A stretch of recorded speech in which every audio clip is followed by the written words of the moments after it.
भगवान परमात्म्याचा सगुण साक्षात्कार हा सांगताही येतो आणि अनुभवताही येतो। जगद्गुरु तुकोबारायांनी भगवान परमात्म्याचा सगुण साक्षात्कार अनुभवलाही आणि लोकांना सांगितलाही।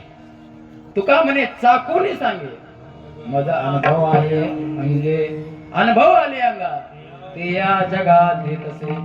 तुकोबारायाला भगवान परमात्म्याचा सगुण साक्षात्काराचा अनुभव आला आणि लोकांना सांगितलाय। लोकांनी कसा अनुभव सांगितला? लोकांना कसा अनुभव सांगितला? सुंदर ते ध्यान उभे विटेवरी महाराजांना देव कसा दिसला? कर कटावरी ठेवून या, आहे का नाही? अनुभवताही आलं आणि सांगताही आलं। राम म्हणता रामाची होई दे, हा महाराज आप स्वतःचा अनुभव सांगतात। पदी वैसिनी पदवी घेईजे, म्हणजे भगवान परमात्म्याचा सगुण जो साक्षात्कार आहे तो अनुभवताही येतो आणि लोकांना सांगताही येतो।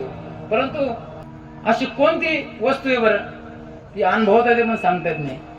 निर्गुण परब्रह्माचा साक्षात्कार हा फक्त अनुभवता येतो, सांगता येत नाही। विठ्ठल